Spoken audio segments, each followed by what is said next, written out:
Hola a todas y todos. El día de hoy platicaremos con Marta Tagle, diputada federal, una feminista muy reconocida que ha participado en las reformas principales en materia de derechos humanos de las mujeres. Importante conocer y reconocer el esfuerzo que se ha hecho por tener una mejor legislación en nuestro país. Acompáñanos.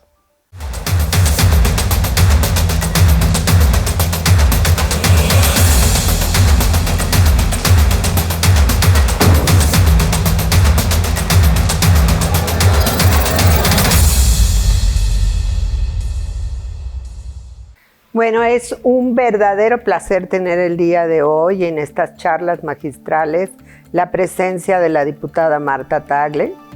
Y pues Marta, un gusto, ¿verdad?, que estés aquí, que tengan la posibilidad las y los abogados de platicar cómo se da esta construcción legislativa y quizá cómo debemos de estar más cercanos unos de otros para lograr que las leyes realmente se apliquen en nuestro país. La licenciada Marta Tagle es feminista y politóloga, comprometida con la defensa de los derechos de las mujeres, la igualdad, la democracia, la transparencia y el combate a la corrupción. Es integrante de diversas redes de mujeres y se posiciona en la primera fila de la lucha feminista mexicana. Ha dado marcaje a las omisiones gubernamentales ante la escala de violencia de género en México y ha evidenciado la falta de propuestas para la mejora de políticas públicas orientadas a mujeres. También ha participado como conferencista a nivel nacional e internacional como especialista en materia de género y derechos humanos. Milita en el partido Movimiento Ciudadano desde su fundación, y en ese instituto político ha ocupado diferentes cargos.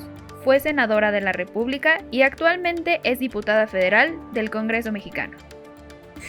Marta es una de las impulsoras de este proceso que llamamos armonización legislativa. Como todos ustedes saben, nuestro país ha suscrito prácticamente todos los tratados en materia de derechos humanos y los principales tratados en materia de derechos humanos de las mujeres, la Convención contra todas las formas de discriminación hacia la mujer, CEDAW, en 81 fue ratificada por México, y la Convención para prevenir, sancionar y erradicar la violencia contra las mujeres, Belén do Pará, que México suscribe en el 96, pero entra en vigor en 98. Entonces este proceso ha sido bien complejo, bien difícil en un país que tiene tantas legislaciones nacionales y locales.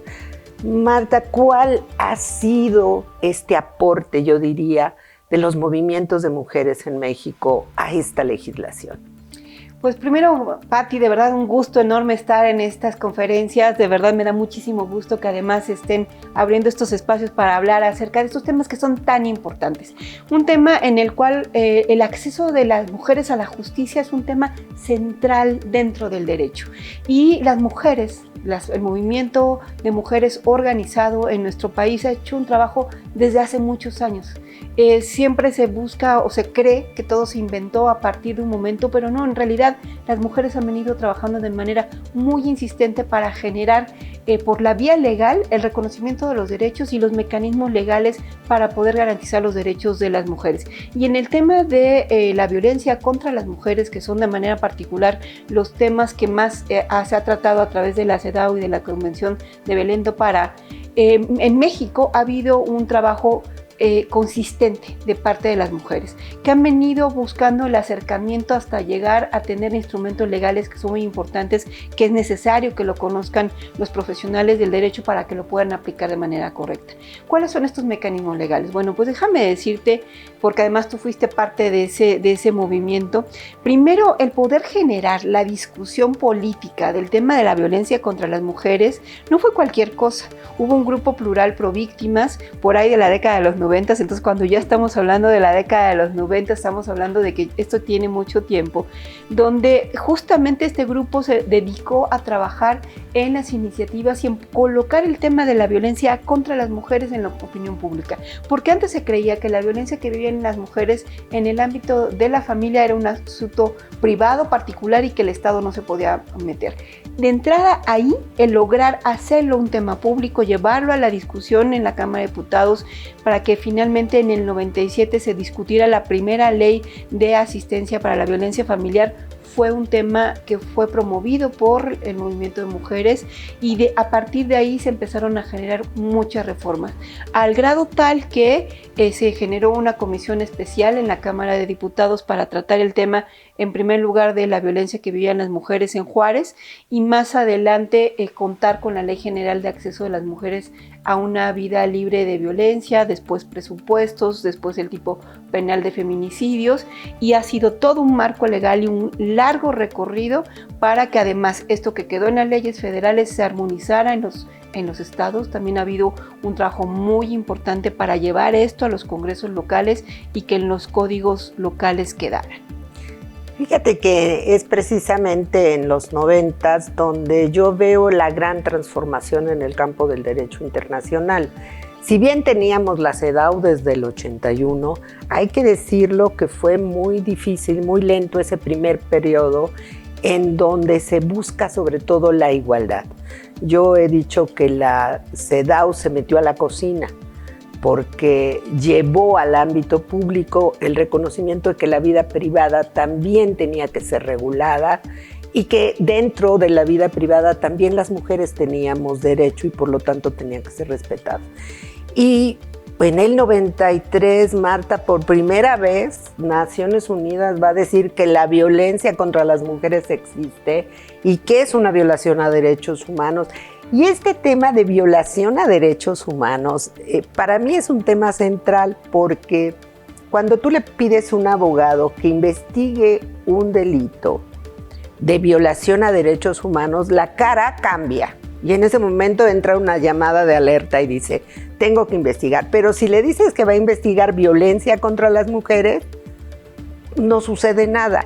Entonces, ¿cómo lograr esa idea, ese convencimiento de que la violencia, el derecho a la no discriminación, la igualdad son temas centrales en la vida de los seres humanos? Entonces, y sobre todo de las mujeres, porque son nuestros obstáculos para desarrollarnos.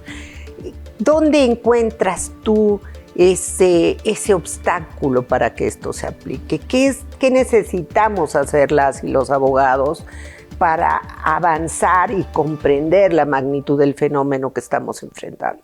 Tienes muchísima razón en este tema de cambiar el enfoque, porque efectivamente cuando se habla de violencia contra las mujeres, lo que permea son los prejuicios que hay contra la violencia hacia las mujeres. Todavía hoy en día nos encontramos a partidarios de justicia que creen que la violencia contra las mujeres es generada por las mujeres, ¿no? O sea, que tienen prejuicio de que a las mujeres las violentan porque salen de noche, porque tomaron, por la forma de vestir, por la forma en la que se relacionan con sus parejas, y entonces que es incluso responsabilidad de las mujeres. Y estos prejuicios siguen ahí en el ADN de quienes son impartidores de justicia y muchas veces promovidos desde la visión gubernamental, y esto no ayuda. Entonces, cambiar el enfoque para convertirlo en un tema de derechos humanos, donde además es bien importante recalcar que la garantía de los derechos humanos es responsabilidad del Estado mexicano, cambia las cosas. ¿Por qué? Porque entonces no haces corresponsable a la víctima, que siempre es lo que sucede cuando hablamos de violencia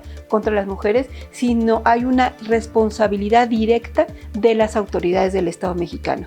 Y cuando hablamos de las autoridades del Estado mexicano, hablamos por supuesto de todos los impartidores de justicia, pero también de las autoridades del Ejecutivo, que tienen una responsabilidad en prevenir, atender, sancionar y erradicar la violencia contra las mujeres, y este es un tema muy importante.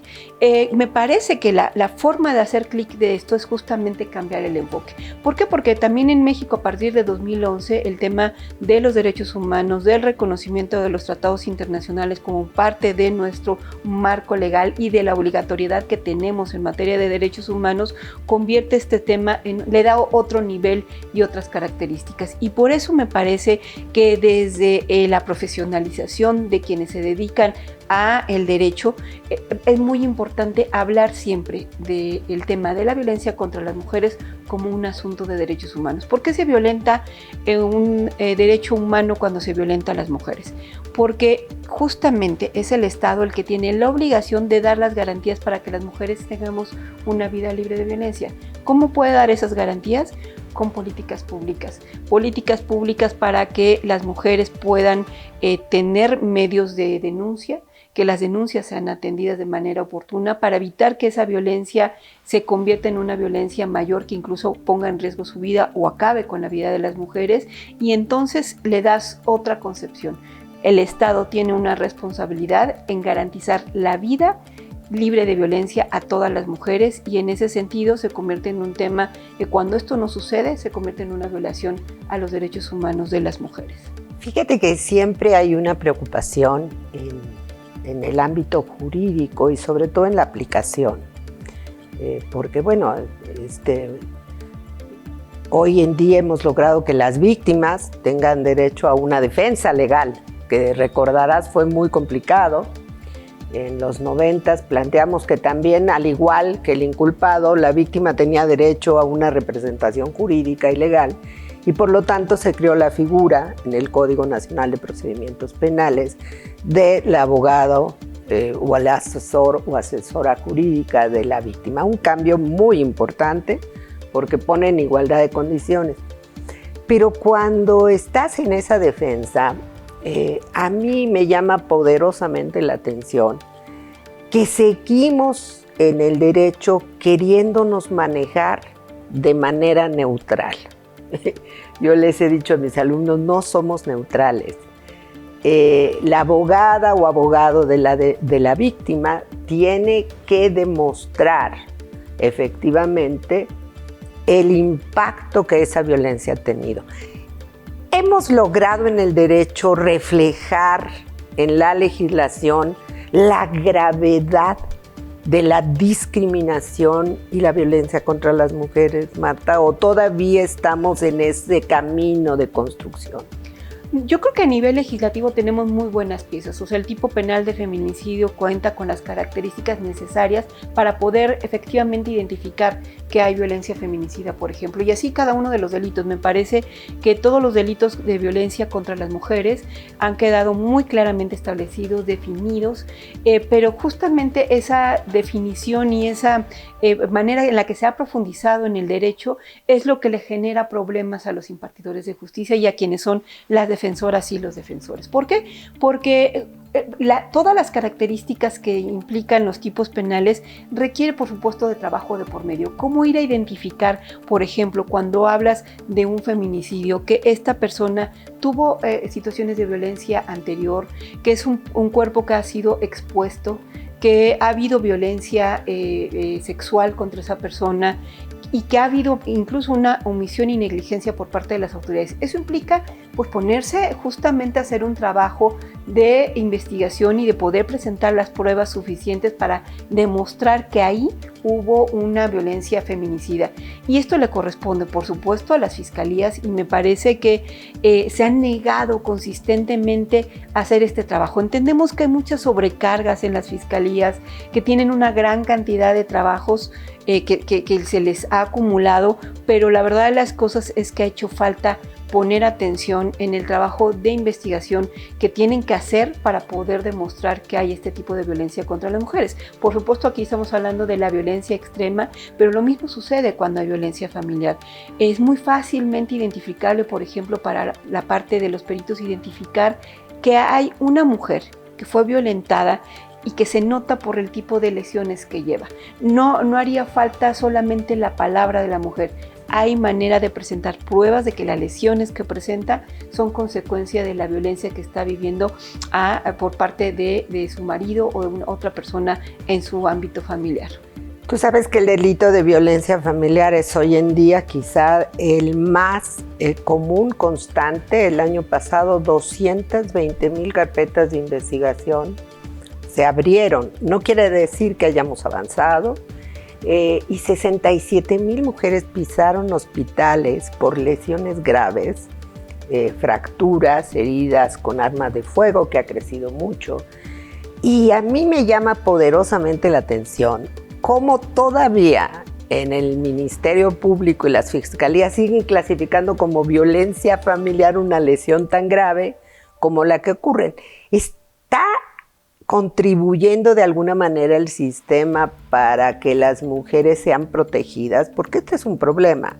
El 40% de las mujeres asesinadas habían puesto una denuncia o habían solicitado apoyo. Es decir, 40% de esos feminicidios quizá pudieron prevenirse.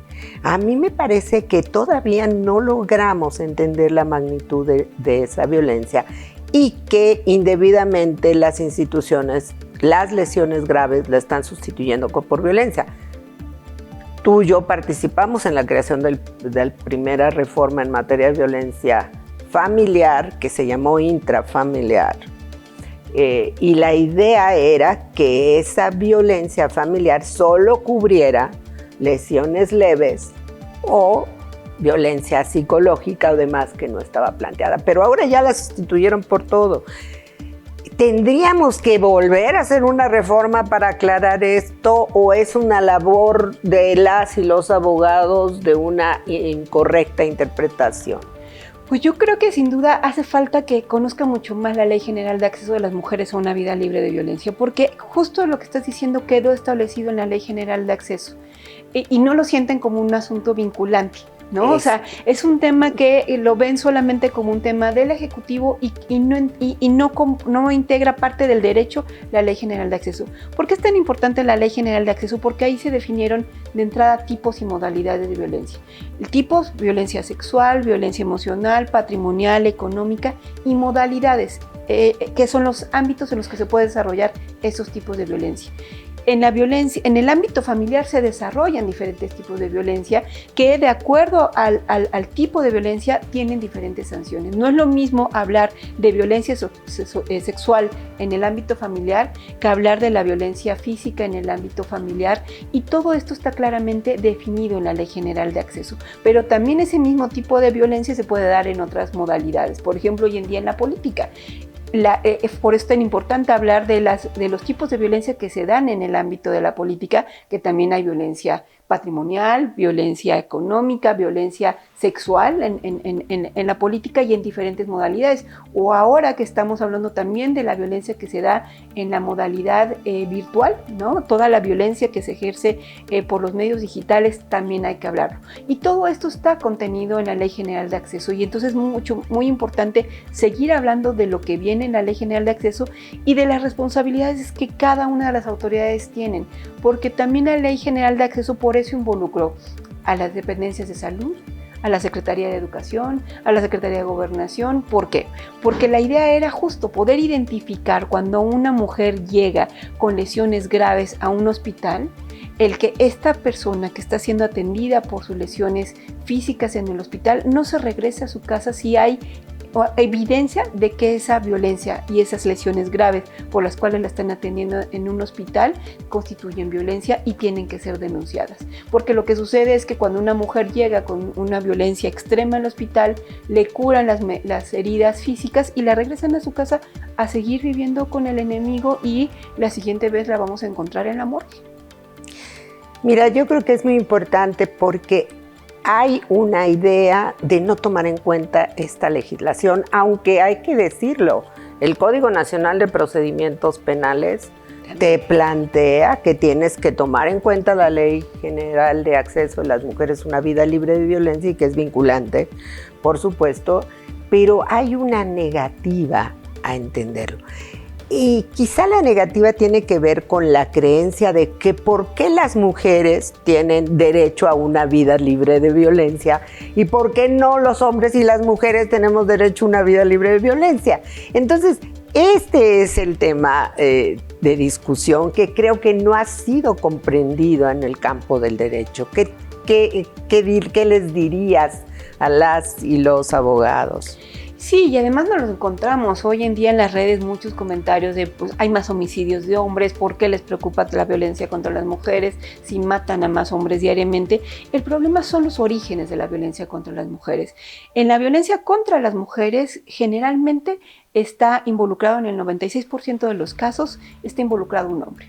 O sea, la violencia que se ejerce contra las mujeres es por los hombres. Y hombres muchas veces cercanos a las mujeres, en su ámbito familiar, en su ámbito profesional, con sus compañeros de trabajo, en las escuelas, ¿no? Son hombres a los que generalmente conoces, ¿no? Y hay de por medio otros tipos de violencia, no solamente un tipo en específico. Muchas veces hay violencia sexual, pero también hay violencia emocional que se van conjuntando hasta llegar a una violencia feminicida. No, y eso no sucede en el caso de la violencia que existe con los hombres. Los hombres desafortunadamente se matan entre ellos, muchas veces por armas de fuego, en accidentes de tránsito, en fin, es otro tipo de violencia que sin duda nos debe preocupar como Estado mexicano, pero cuando estamos hablando de una violencia contra las mujeres por el hecho de ser mujeres, porque a una mujer se le violenta por otro hombre porque no cumple con los estereotipos y los roles que te han dado como sociedad, y es entonces cuando te sientes en derecho de violentarla. Y eso sin duda es otra concepción, y por eso volvemos nuevamente al tema de los derechos humanos. Las mujeres debemos de tener los mismos derechos que cualquier hombre puede tener: el derecho a trabajar, a estudiar, a dedicarse a cualquier profesión, a salir en la noche a divertirse, porque somos seres humanos como cualquier otro. Cuando no cubren los roles que te ha impuesto la sociedad, es cuando se sienten en derecho de generar violencia, de ejercer violencia en tu contra, y esa es la violencia de la que estamos hablando. Bueno, yo creo que es muy importante tener en cuenta entonces la discriminación, esa violencia que, como dice la CEDAW, la violencia es la forma extrema de la discriminación. O sea, tomo la decisión de violentarte porque creo que eres inferior. O como muchas veces lo dicen, porque me perteneces. Yo escuché en algunas ocasiones a feminicidas que decían: ella me pertenece, ella es de mi propiedad. Y creer esta idea de que te pertenece, que las mujeres dependemos de los hombres o les pertenecemos a los hombres. Y es muy, muy grave lo que pasa, porque en nuestro país se ha caracterizado y se caracteriza en el mundo como un país extremadamente violento hacia las mujeres. Las cifras de México son aterradoras. Lo que sucede en nuestro país es aterrador, pero lo que más llama la atención es esta impunidad. Y yo me pregunto, ¿cómo las y los abogados contribuimos o no contribuimos a minorar esa impunidad? Porque muchas veces la defensa o no de ciertos casos te lleva a provocar esa impunidad. No terminamos de comprender lo que pasa en nuestro país. ¿Qué pasa? ¿Por qué hay este divorcio tan grande entre lo que dice la ley y la práctica? Sí, es muy preocupante el tema de la impunidad, porque lo que atraviesa todo el tema de la violencia contra las mujeres, ya sea la violencia familiar, la violencia sexual, la violencia feminicida, tiene que ver con la impunidad. La impunidad es este tema de que al justamente no mandar una señal clara de que la violencia tiene una sanción y tiene consecuencias, entonces cualquiera puede cometerla. Y mientras la impunidad exista, la violencia no va a bajar, la violencia contra las mujeres, porque es muy normal, digo, bueno, hasta ahora vemos candidatos, ¿no?, a gobernadores, en el cual es normal que una persona pueda violentar a las personas, pueda abusar de ellas, pueda quedar impune, pueda ser protegido, y no solamente eso, sino premiado. Y esa es una señal de impunidad terrible, que no ayuda en nada al derecho. Viendo este caso específico, ¿cómo han contribuido los abogados a que el tema continúe en la impunidad? Le dieron impunidad cuando el tema no fue juzgado oportunamente, cuando no se abrió una carpeta de investigación, cuando aún abriendo una carpeta de investigación no se investigó, cuando se le dio carpetazo. Y en todos estos momentos de oportunidad legal para sancionar conductas, no se le puso una sanción, y entonces se permitió que se siguiera y se siguiera hasta el grado de que hoy tiene la posibilidad de gobernar un estado. Y pensamos, bueno, pues es que es una persona de la cual estamos hablando y se ha centrado la atención en él. Este es el mejor ejemplo de lo que sucede con la impunidad, porque muchos casos así los vemos diariamente. Se habla de que en el caso de violencia sexual contra las mujeres, el 97% de los casos tienen impunidad, y eso es todavía más terrible, porque existen evidencias y pruebas para demostrar cuando hay violencia sexual, cuando ha habido un abuso sexual y no se ha procedido. El tema de las pruebas y la evidencia no puede investigarse si no se entiende la complejidad de la discriminación. Yo creo que eso es relevante. A mí me parece que esta impunidad es un cuestionamiento a la labor como abogadas y abogados. Realmente podemos fortalecer el Estado de Derecho en la medida en que atacamos la impunidad. Si esa impunidad no disminuye, quizás es una falla muy grande de las y los abogados dentro y fuera, ¿no? Dentro del aparato del Estado como fuera. Entonces, creo que tenemos todavía que fortalecer. Yo principalmente considero que tenemos que seguir fortaleciendo el tema del ámbito familiar. Me parece que ha sido brutal y quizá tendríamos que repensar si las leyes que tenemos son suficientes. Yo creo que tenemos unas leyes muy atrasadas, una legislación muy precaria en el tema, a pesar de que hicimos esfuerzos. Entonces, pues vamos a tener que seguir insistiendo en este trabajo con las y los abogados. Para mí es la clave para poder aminorar esta situación y lograr una comprensión más amplia del tema. Marta, no solamente estás invitada, sino súper invitada, porque creo que el diálogo con las y los legisladores es fundamental para comprender de mejor manera lo que se ha logrado en nuestro país. Te lo agradezco muchísimo, Pati. Hay que seguir hablando de estos temas. Es muy importante hablar con las y los abogados sobre estos temas, porque es ahí donde podemos resolver muchas cosas. Muchas gracias. Pues aquí felices de tener a Marta Tagle y sobre todo insistir, ya no hay abogados ni puede haber abogados y abogadas todólogos.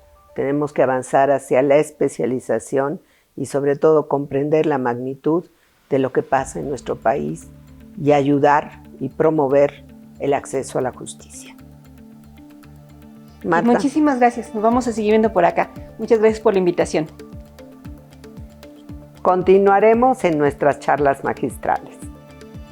Como ustedes pudieron apreciar, hoy tuvimos la oportunidad de conocer las contribuciones que el feminismo ha hecho al campo del derecho para prevenir y eliminar toda forma de discriminación y violencia contra las mujeres, el papel que tenemos que jugar las y los abogados para fortalecer el Estado de Derecho en nuestro país y que las leyes se cumplan, y la nueva visión que debemos de tener todas y todos en la aplicación de lo que llamamos nosotros el nuevo orden legal con una perspectiva de género y derechos humanos. Por favor, suscríbanse al canal, estaremos ahí facilitando su ingreso, pero sobre todo acompáñenos y aprovechen estos espacios tan importantes de fortalecimiento del trabajo que desarrollamos las y los abogados.